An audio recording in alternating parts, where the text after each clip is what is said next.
অর্গানাইজেশনের সদর দপ্তর কোথায় অবস্থিত? জেনেভা, সুইজারল্যান্ডে অবস্থিত। 1948-এ প্রতিষ্ঠিত হয়েছে। স্ট্যাচু অফ ইউনিটি কোথায় অবস্থিত?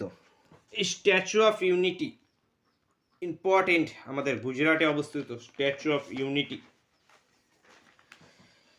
তো উত্তর কি আমাদের গুজরাট, উত্তর অপশন বি। নেক্সট, নিচের কাকে অর্থনীতির জনক বলা হয়? অর্থনীতির জনক অ্যাডাম স্মিথকে বলা হয়। Adam Smith. ভারতের প্রথম মহিলা ভারতরত্ন প্রাপক মহিলা হিসাবে ইন্দিরা গান্ধী। ইন্দিরা গান্ধী। পুরুষ হিসাবে কারা ছিল? চক্রবর্তী রাজাগোপালাচারী, সিবি রামন এবং সর্বপল্লী রাধাকৃষ্ণন পেয়েছিল 1954-তে। নেক্সট, ভারতের প্রথম miss world? Rita Faria. Rita Faria miss world. Universe ছিল সুস্মিতা সেন, ইনি প্রথম ভারতীয় মিস ইউনিভার্স ছিল। ভারতের প্রথম মুখ্য নির্বাচন কমিশনার কে ছিল? সুকুমার সেন পুরুষ হিসাবে। মহিলা হিসাবে ছিল রমা দেবী। রমা দেবী। ভারতের সুপ্রিম কোর্টের প্রথম প্রধান বিচারপতি? হীরালাল কানিয়া।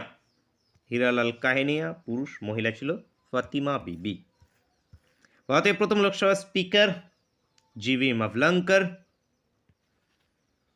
এবং সুশীলা আইয়ার মহিলা হিসাবে। সুশীলা আইয়ার। ভারতের প্রথম ভারতীয় হিসেবে নোবেল পুরস্কার? রবীন্দ্রনাথ ঠাকুর। রবীন্দ্রনাথ ঠাকুর। মহিলা হিসাবে মাদার টেরেসা, গীতাঞ্জলির জন্য। ভারতের প্রথম রাষ্ট্রপতি? রাজেন্দ্র প্রসাদ। প্রতিভা পটেল প্রথম মহিলা রাষ্ট্রপতি। ভারতের প্রথম বিদেশ মন্ত্রী কে ছিল? বিদেশ মন্ত্রী জওহরলাল নেহরু। ইনি বিদেশ মন্ত্রী ছিল, ইনি প্রথম প্রধানমন্ত্রীও ছিল, এটি মনে রাখবে।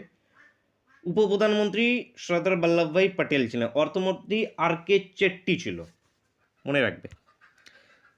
তো এই ক্লাসটা এই পর্যন্তই থাকছে। একটা তোমাদের জন্য হোমওয়ার্কের কোশ্চেন আছে এখানে। নিচের কোনটি ভারতের বৃহত্তম জাতীয় উদ্যান?